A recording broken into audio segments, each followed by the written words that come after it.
Assalamualaikum warahmatullahi wabarakatuh. Berjumpa kembali ya dengan saya si Bang Teksir lagi. Bagaimana kabar sobat-sobat Teksir? Mudah-mudahan selalu baik-baik saja ya. Oke, di video kali ini saya akan berbagi pengalaman kembali ya, khususnya untuk pemula. Jadi ceritanya saya ini dapat servisan, yaitu Samsung J2 Prime ya. Dan kondisi yang dikeluhkan user itu tiba-tiba mati total ya, tidak bisa dicas dan tentunya tidak bisa dinyalakan juga. Nah, saya tanyakan kronologi awalnya itu adalah ketika anaknya itu sedang download permainan ya, yaitu Mobile Legends. Lalu setelah download selesai otomatis kan langsung install ya sobat-sobat semua. Nah, tiba-tiba HP itu langsung mati begitu saja. Nah, ini di sini saya akan coba cas ya. Ini untuk membuktikan bahwa chargernya itu berfungsi dengan baik. Kita pasang dulu batunya ya. Apakah benar bilang yang punya seperti itu ya? Jadi kita akan buktikan saja. Dan ini sudah saya tunggu ya sekitar 5-7 menitan. Ternyata tidak ada respon ya sobat-sobat semua. Berarti yang dikatakan user itu benar-benar real ya. Nah,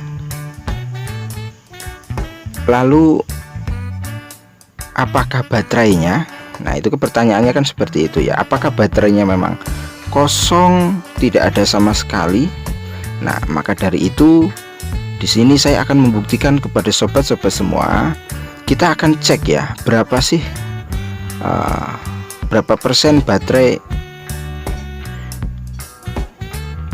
untuk HP Samsung ini ya.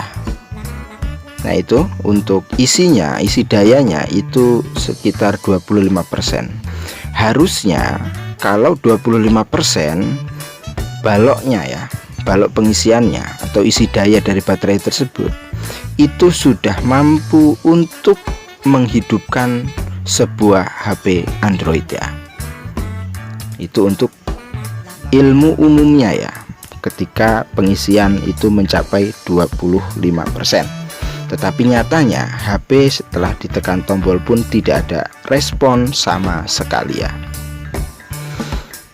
Nah, kita akan cek dari step-step yang paling sederhana dulu, biar pemula itu dapat pemahaman serta hal-hal yang perlu ya diutamakan dalam pengecekan HP ya. Jadi jangan langsung vonis IC ini. Nah, kita di sini akan gunakan multitester analog ya. Kita akan ngecek ya, cek. Jadi sangat mudah ya untuk pemula apabila ingin melakukan pengecekan apakah HP ini short atau tidak. Itu caranya sangat mudah sekali, yaitu kutub positif kita hubungkan ke kutub positif dan negatif kita hubungkan ke kutub negatif. Nah, contohnya seperti ini ya sobat-sobat semua. Ini kutub positif dari tester kita hubungkan ke kutub positif ya. Lalu yang negatif pun kita hubungkan ke kutub negatif. Nah, contohnya seperti ini. Nah, apabila itu naik, itu HP normal. Pahami ya? Apabila HP naik, itu HP dalam keadaan normal. Maksudnya normal, tidak ada short. Tidak ada short di jalur VBAT. Nah, ya normal. Nah, terus untuk menguji kembali apakah benar-benar HP ini tidak short. Nah, ini yang penting, kita balik ya sobat-sobat semua. Jadi yang kutub positif dari tester kita tempelkan ke negatif, negatif dari tester kita tempelkan ke positif. Nah, seperti itu. Apabila jarum itu tidak bergerak, itu sudah dipastikan ilmu pasti bahwa HP tersebut tidak ada short. Itu ya, mudah loh ya. Ini untuk pengecekan step untuk memastikan ya apakah HP ini short di jalur VBAT atau tidak. Nah, ternyata jawabannya tidak. Tadi kita sudah melakukan pengecekan bersama-sama.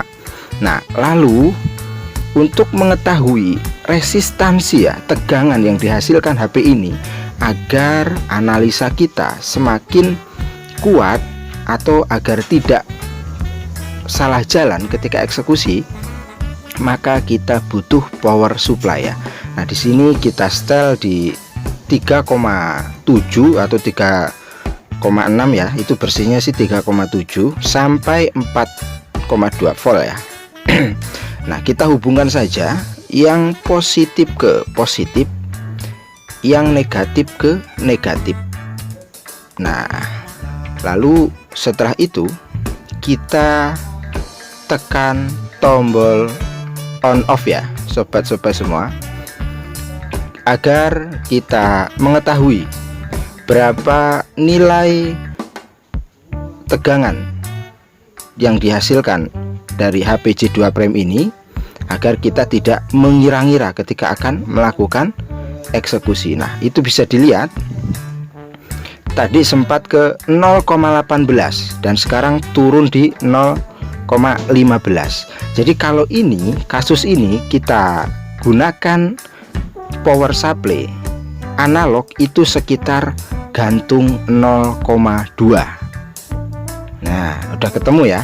Pokok permasalahannya itu kalau menggunakan multitester analog, karena kebetulan di sini saya digital, itu kasus ini itu sering kita sebut gantung 0,2.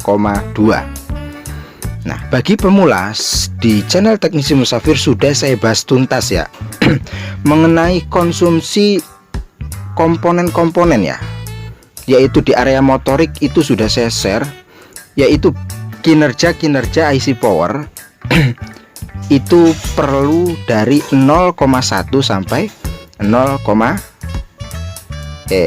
kinerja IC power itu dari 0 sampai 0,1. Nah, dari 0,1 sampai 0,4 itu harusnya CPU menyambut.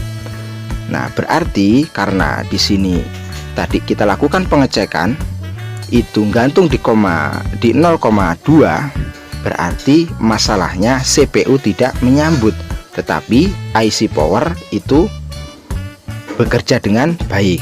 Nah, titik terangnya sudah ditemukan ya, sobat-sobat semua. Nah, ini kita lakukan pembongkaran ya. Di sini saya percepat untuk mempersingkat waktu. Oke, langsung saja ya, sobat-sobat semua. Karena kita sudah mengetahui materi dan pengalaman bahwa 0,2 itu penyebabnya CPU tidak menyambut. Maka langkah pertama yang harus kita lakukan itu adalah rehot dulu CPU-nya. Apabila cara ini tidak berhasil ya, lalu kita goyang dompet tentunya ya. Masih bandel ya, kita angkat ACP, biasanya yang sering disebut angkat, cetak, pasang. Nah, itu. Jadi kinerja IC power itu dari 0 sampai 0,1, pahami ya. Nah, dari 0,1 sampai 0,4 biasanya dia bergoyang-goyang, itu disambut oleh IC CPU. Dari 0,4 sampai 0,8 bahkan sampai 1 ampere itu eMMC menyambut, dan biasanya jarum ampere itu bergoyang-goyang. Nah, di sini kita akan coba rehot CPU-nya ya, seperti biasa. Berikan flux secukupnya, dan ini adalah trik rehot tipis-tipis ya. Jadi jangan terlalu lama, jangan lebih dari 30 detik. Ya, 40 detik masih tidak apa-apa ya, sobat-sobat semua. Karena kalau kelamaan itu akan merusak IC tersebut, karena kekuatan IC itu berbeda-beda ya. Jadi rehot tipis itu apabila dirasa di sisi-sisi IC CPU itu mendidih ya. Nah, itu sudah cukup ya, sobat-sobat semua. Nah, bisa dilihat itu ya, mendidih ya di sela-sela atau pinggir-pinggir dari IC CPU tersebut. Lalu langkah selanjutnya kita keringkan dulu ya. Kita keringkan sampai dingin. Dirasa sudah dingin beberapa menit ya, kita bersihkan saja. Bisa menggunakan tisu ya, bisa menggunakan tisu ataupun cairan lainnya ya. Kalau saya biasanya gunakan tisu dulu, lalu keringkan atau bersihkan lagi menggunakan thinner ya. Nah, ini dirasa sudah kering, maka kita akan uji coba ya sobat-sobat semua, apakah benar analisa yang selama ini saya terapkan untuk kasus 0,2 itu biangnya itu di CPU tidak menyambut. Nah, ini sudah saya pasang, lalu baterainya saya pasang kembali. Ini tadi baterai 25% ya, di awal sudah kita cek. Kita tahan power itu sekitar 10 detik ya untuk kasus seperti ini. Setelah reload CPU sekitar 10 detik, dan alhamdulillah akhirnya benar ya guys, kasus 0,2 itu biang keroknya di CPU tidak menyambut. Tetapi kalau gantung 0,1 lalu turun lagi ketika ditekan tombol on off, itu berarti IC power. Tetapi kalau sudah 0,2 harusnya CPU itu udah mulai menyambut, tetapi kok dia gantung dan tidak ada respon, maka di situ fix CPU tidak menyambut dengan baik. Alhamdulillah, amazing guys. Oke. Untuk sentuh juga normal ya sobat-sobat semua, tidak ada kendala. Dan biasanya metode ini sebelum di reload itu sobat-sobat semua bisa lakukan cara ganjel ya.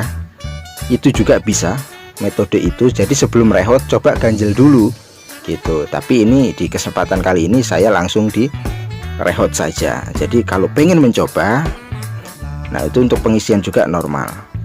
Sebelum reload CPU itu bisa juga diganjel dulu menggunakan kartu SIM ya, bekas kartu SIM, ataupun bisa juga sobat-sobat semua potong ya sesuai dengan ukuran IC-nya, bekas ATM juga bisa ya.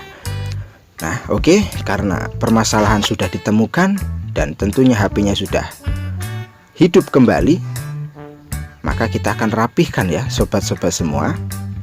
Rapihkan, pasang bautnya semua. Apabila ada yang kurang ya selalu saya ingatkan, tambahkan ya agar menjadi amal kebaikan. Oke, semuanya sudah rapih, sudah dipasang semua, maka kita akan coba nyalakan kembali. Bismillahirrahmanirrahim. Mantap jiwa membahana. Hehehe. Gajian maneh. Jadi itulah kunci dan gunanya materi dan praktek ya sobat-sobat semua. Apabila kita mengetahui step by step materinya dan kita juga sudah paham prakteknya, maka kita akan selalu diberi kemudahan, karena semua itu akan mudah apabila pakai ilmunya. Segala sesuatu itu ada ilmunya.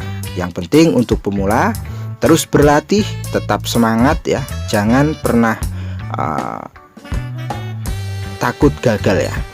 Karena kalau kita tidak mau mencoba, kita tidak tahu seberapa jauh sih kemampuan kita. Nah, di sini saya akan coba untuk kameranya ya, aman ya ketika di reload CPU. Ini memang kamera belakang ya, bilang yang punya memang tidak begitu jelas. Oke, kita coba untuk kamera depannya. Hehe. Ketok aku guys. Hai. Ternyata baik-baik saja ya untuk kamera depannya. Jadi silahkan dipelajari untuk step by stepnya untuk pemula. Mudah-mudahan bermanfaat trik sederhana yang Bang Teksir berikan pada konten kali ini. Jangan lupa senyum hari ini, karena berbagi kebaikan itu indah. Assalamualaikum warahmatullahi wabarakatuh.